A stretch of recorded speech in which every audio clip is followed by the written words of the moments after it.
All right. Good morning, everyone. Good morning. We'll be watching. We'll be kwaba. Yakasa chakadra. Let's look at a twist or a side of the Achimota school discrimination. You can call it racism towards the Rastafari children. A side of the story that many of us are not looking at. Yes, the obvious ones, immediately they started the source and pointed it out. Yes, so, but for me, there's other side to the story that we need to know. Okay, other side to the story that we all need to know, which is at any point in time in human history, in human life, in any group of people's life, there comes a time that a group of generation is about to die and a group of generation are about to take over. And at any point in time, one generation thinks they are better, especially the dying generation thinks that they are better. They need to make sure they protect what they've built and everything, you know. That is another side of the equation or the debate about what is going on at Achimota school that we are not looking at. The obvious one is black colonialists. Yeah, that's another name I give to them, or Negropeans. The other side is Achimota school is playing their role as neo-colonialist agent, which all of us have seen. Another side that all of us have seen is that the Achimota school and many of Ghanaian leaders and authorities have shown their inferiority complex. They have low self-esteem. And the other thing that many of us have seen is that the Achimota school leaders and to the larger extent many other people like the PTA, Parliament, some members of Parliament and Minister of Education have demonstrated that they don't know what time it is. They are living in the 5th century. You know, these angles many of us have seen. But the last angle that we all need to see so that when we are fighting, we know who we are fighting, what we are fighting for, and how we need to fight it. You understand? All the first reasons that I've mentioned, from racism, neo-colonialism, slave mentality, you know it. And many other people who have done videos, who have been advocating against that, I applaud you guys. You've done so well. You know, but let's also look at the war on the millennials. This generation, our generation, is what we refer to as the millennials. And we are different. We do things differently. And it happens in every transition. It happens in every transition. And it's almost like a revolution. And no group of people who are in power will sit there. Danny, thank you for sharing. No group of individuals who are in control, who are the status quo, will sit down and look at a new one, come to a trade. It wouldn't happen like that. They will always have the upper hand. But what they call their upper hand mostly expose them. You know, so one thing that I want us to also look at is that it's not just about slave mentality. For the slave mentality, we know that our leaders have slave mentality. And that is one thing that is causing the downfall of Ghana and Africa. For that one, we know. But the next twist is that this guy's generation is about to die. And they are so afraid. And they want to do everything to impose their dying generation and its impact on us. I'm not saying that as the new generation, the new school, we should throw away everything that we came to meet. No, we ain't going to do that. We are not going to do that. You know, I recently traveled past Kumerica, so sometimes when I'm talking, the Kumerica accent comes to pass through, you know what I'm saying? Yeah. So I'm not saying that we should reject and throw away everything that the old school, the dying school, the dying breed, as Hammer will put it. Shout to Hammer of the Last, happy birthday to Hammer of the Last, amazing of our time.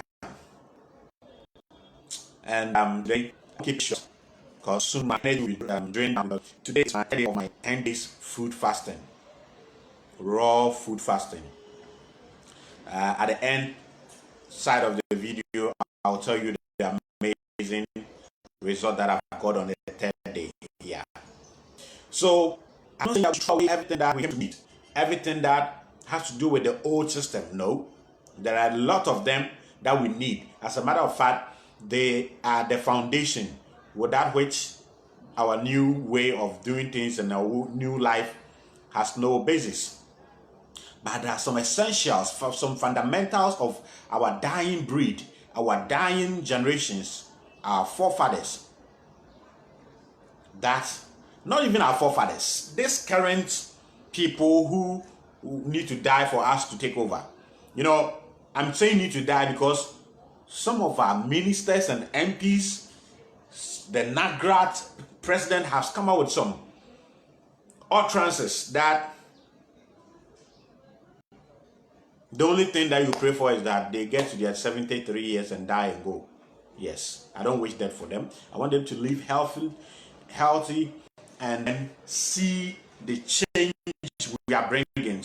They need to see some of the things that we are bringing and how we live our life, wicked life like this, corrupt life like this. Because this crop of leaders within a short period of 10 years to 15 years, what they've done to Ghana, if we are going by our gods, then the Wopo, the Antoines, and the Boachiwas, this crop of leaders, from chiefs to president and former president, all of them need to die.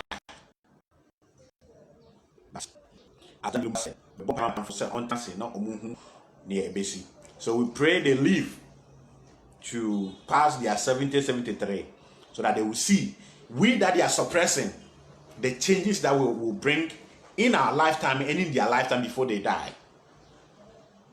So let me say shout out to Kojo Ohene, Asai, aka Frank, aka Akiola, JK, you are watching from UK. Danny Kobina is also watching. Danny, when I finish my fasting, I need some cowbell, so make provisions for that. Owusu Sechre, local teacher, is also watching.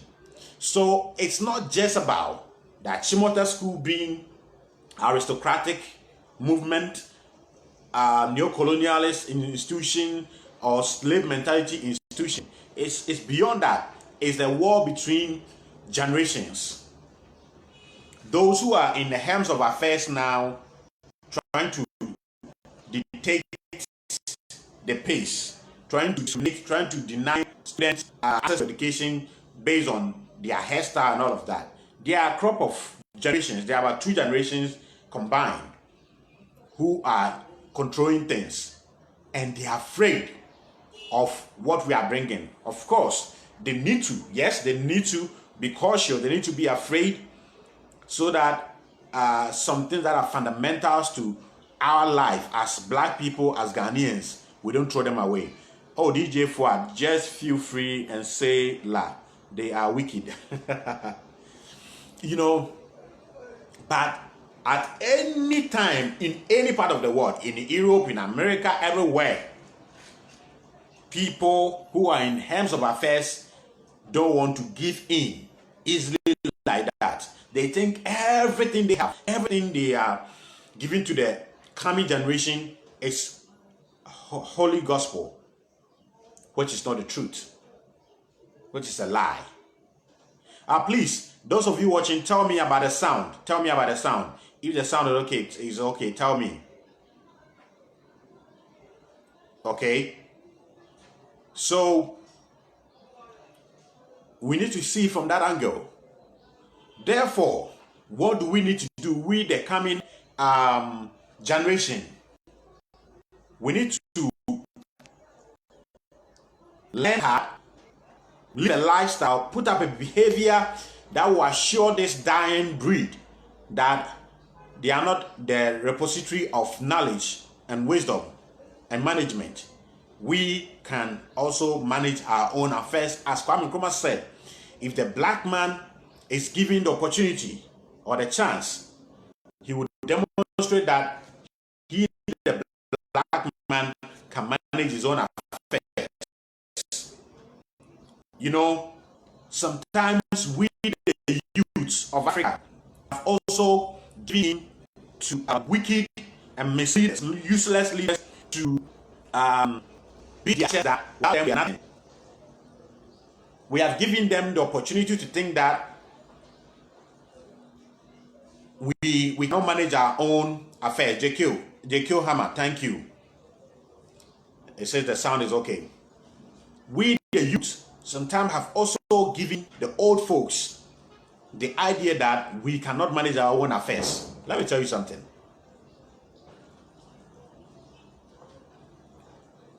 I was a young boy when Reggie Stone, Nananom started hip life in Ghana. And I will repeat this thing every time I'm talking about change between generations. And I was listening to GBC. At the time, I don't know if they still do it. The GBC News, 6 o'clock news, they have a segment called Today in Parliament. And on that fateful day, on Today in Parliament, GBC was doing a report where Parliament had debated on banning hip life. So I'm not shocked and surprised that Reggie Stone and his wife have said bye-bye to Achimota School, because he's a Pan-Africanist from day one and he knows what he is. Unlike Samini, who has become a politician and therefore want to create a middle ground. I will do a video on Samini. He's my #1 best performer, stage performer in Ghana in terms of the contemporary artist. No two ways about that. But when it comes to activism, I think he has failed. Because the fact that you've turned a politician doesn't mean you can't say the truth. You can't defend your own. You know, Reggie Stone is a true Pan-Africanist. He has taken time to study, learn what Pan-Africanism is. Therefore, whenever he's making a move, whenever he's making a statement, he knows what he's saying. Please, if you are on, do share. That is if you find it important, if you find it knowledge wise, share it and let somebody join. And this video will be uploaded onto the our new show, which is the Global African Conversation show YouTube channel. So you can go and search the Global African Conversation and subscribe. It will be live. The show will be live on Amin TV very soon. And my new morning show, which is Trends in the Morning, will also be live on Amin TV very, very soon. So, Reggie Stone was at the forefront of hip life in Ghana. And in the 90s, Parliament, the same useless Parliament, okay, before they call me to the Privilege Committee, which I will be glad to go,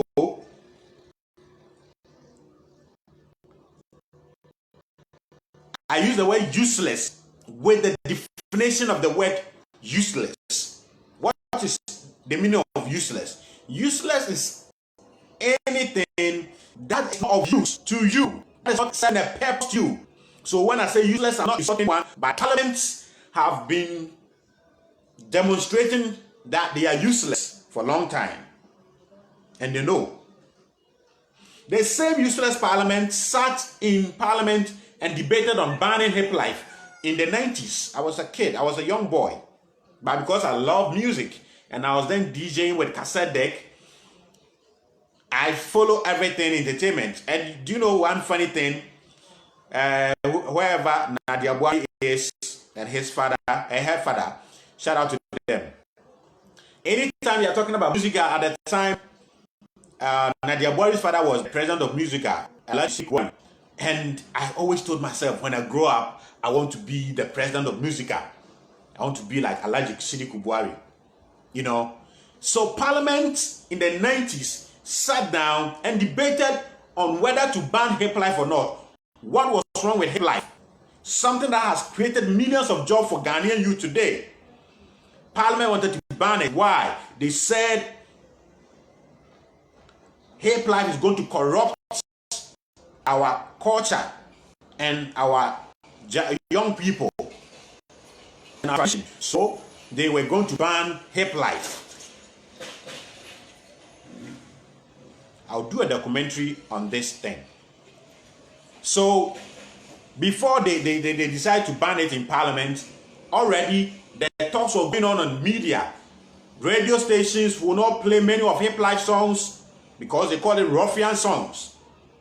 And the few people who had access to the media would sit on radio and lambast hip life and the hip life artists.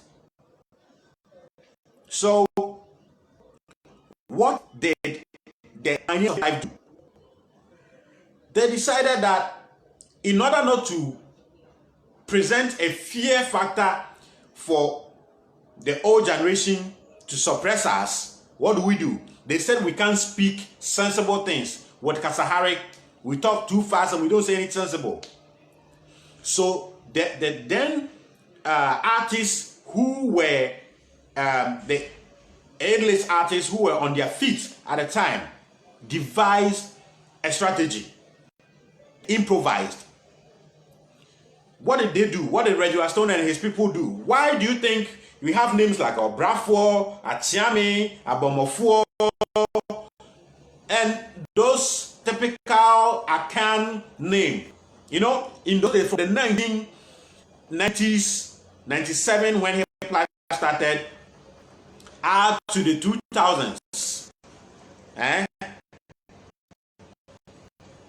you realize that only a few artists had English swaggish name like Reggie Stone, Bookback. Who else? I saw that UCC, yeah, we are. So, T-Blaze. These were few foreign names, you know.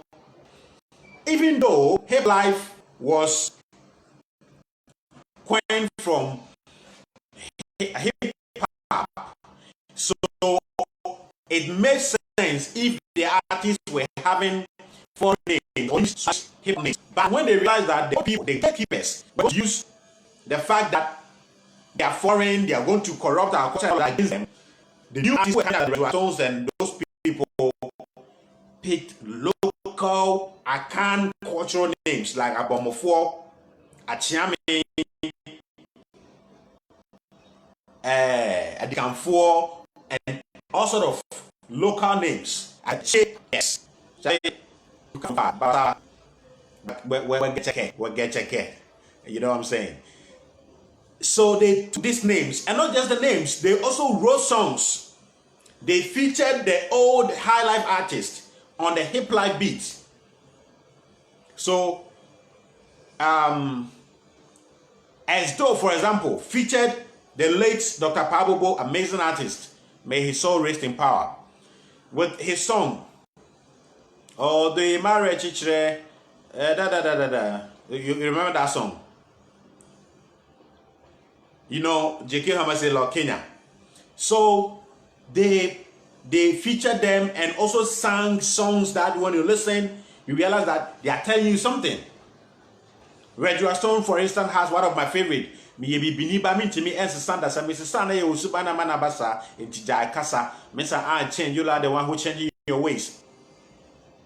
You know, all of these things, you know, already the Ghanaian high life scene was dominated by listeners who love akutia insinuations.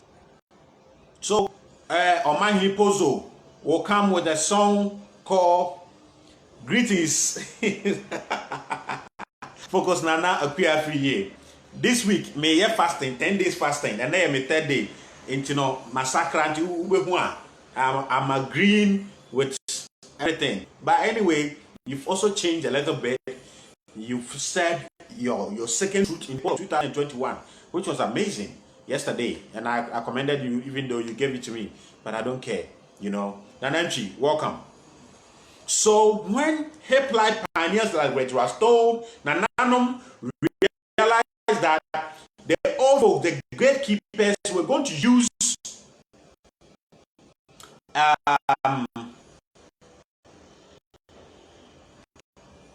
they're going to use the fact that hip life is a foreign culture and is going to corrupt the existing culture and traditions. They also did something to prove to them that, look, we're not stupid. We love our Ghanaian heritage and we are going to use hip life to still maintain and promote the Ghanaian heritage. That's why we have people like promise. He promised doing like selfish. Let's share you doing some songs like things we do for love. And you listen to it, have R&B flavor, but the amponsa strings. You know. Yeah. Bye. Next. Okay, then remember. Yeah. Oh, okay. All right. We now. Wait. I can't wait. It's in the hand there. Yeah. I boy, pressing you. I said that.